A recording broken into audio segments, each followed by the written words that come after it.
माता सीता की जन्मस्थली बिहार में आकर के मैं आप दोनों को सभी को हाथ जोड़ करके प्रणाम करता हूँ। जगत जननी माँ, भगवान राम का वर्तमान का स्वरूप जिस प्रकार से दुनिया में पूजा गया, हम कल्पना करें कि भगवान राम के साथ जीवन में जब तक माता सीता नहीं जुड़ी तो राम जी का स्वरूप इस प्रकार का था, लेकिन सीता जी के आने के बाद पूरा जीवन सीता जी और सीता जी के बाद का काल भी राम जी का जो जीवन आया वो वाकई माता जी के कारण से आया है।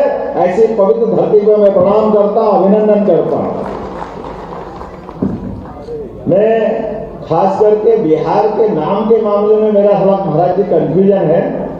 मैं समझने के लिए आपसे भी चाहता हूँ कि यूपी बिहार दोनों की जय बोलने के लिए बिहार का नाम बिहार है या कुछ अलग हटके है।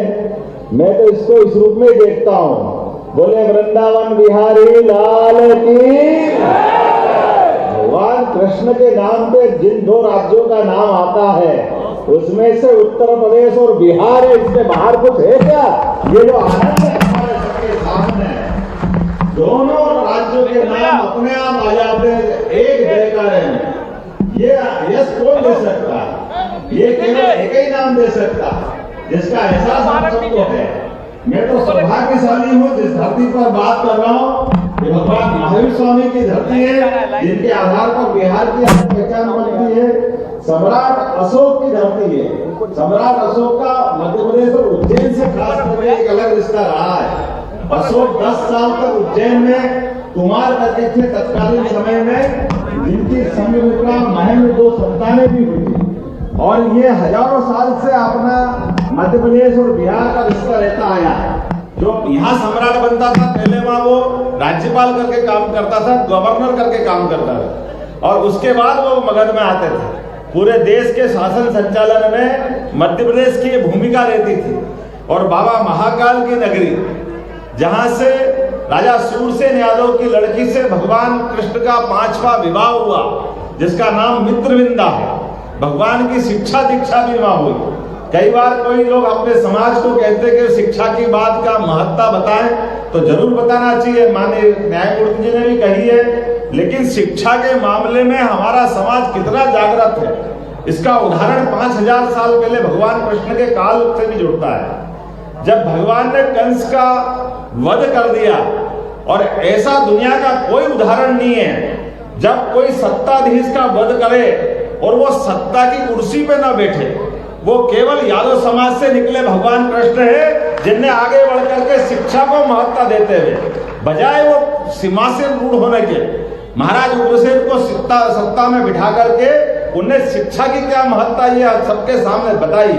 और हमको सबको मालूम है, एक ऐसे विद्यार्थी के नाते से भी उनकी पहचान है जो 5000 साल पहले उज्जैन में शिक्षा ग्रहण करने गए। यद्यपि वो उथल का दौर था, समय कम मिला, लेकिन भगवान को शिक्षा का समय कम मिलने के बाद भी 14 विद्या, 64 कला, चारों वेद और शिक्षा ग्रहण करने के शिक्षार्थी भी कैसे, जब जीवन के किसी भी मौके पर पढ़ना बहुत सरल होता है, लेकिन पढ़ी हुई बात को हर समय स्मरण रख के अपने मुखारविंद से निकालने की जिनमें क्षमता है, वो केवल एक ही विद्यार्थी में रही, भगवान कृष्ण में, जिन्होंने पूरी की पूरी शिक्षा का सार कर्म के माध्यम से, गीता जी के माध्यम से दिया, जो दुनिया की सबसे पवित्र पुस्तक के रूप में से आज भी सबका मार्गदर्शन करने के लिए तत्पर है। कोई भी क्रांतिकारी हो, कोई भी आजादी के सिपाही हो, अगर गीता नहीं पढ़ी तो उसको लगता जीवन अधूरा है। महात्मा गांधी से लगा करके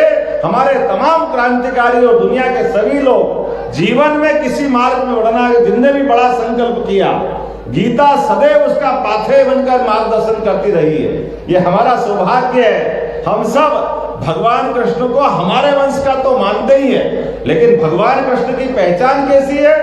पूरे समाज के अंदर जहां कोई अव्यवस्था दिखे, जहां कोई अधर्म की बात दिखे, अगर किसी ने आगे बढ़कर अधर्म के खिलाफ संघर्ष करने का मादा उठाया, तो वो केवल एकमेव भगवान कृष्ण है, जिनने अपने जीवन को आगे लगा करके सबके सामने खड़े होकर के धर्म की स्थापना के लिए सबसे पहले कदम बढ़ाया। हमारा धीरे से क्यों बोल रहे हो, जोर से बोलो, गोपाल कृष्ण भगवान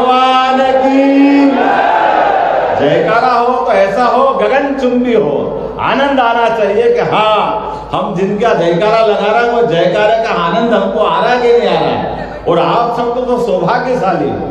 बिहार के लोगों के लिए तो कई कई कारणों से मैं प्रणाम करता हूँ, आपका आनंद महसूस करता हूँ। मैं माँ क्षिप्रा के तट से आकर के गंगा के तटवासियों को प्रणाम करके उसका स्पंदन महसूस कर रहा हूँ, उसका आनंद महसूस कर रहा हूँ। ये एहसास मुझे है कि जिस प्रकार का समय चल रहा है इस बदलते समय में, वाकई हम सब देख रहे हैं कि लोकतंत्र को सच्चे अर्थों में जिंदा रखने में आज के समय में हमारे अपने समाज की भूमिका बहुत बड़ी है और उस भूमिका को हम सब समझते हैं। ये अलग बात है कि हमारे उस भूमिका में से कई सारे कोई कई अर्थ निकालते रहते हैं, मैं उनकी परवाह भी नहीं करता, वो निकाले, उनको जो निकालना।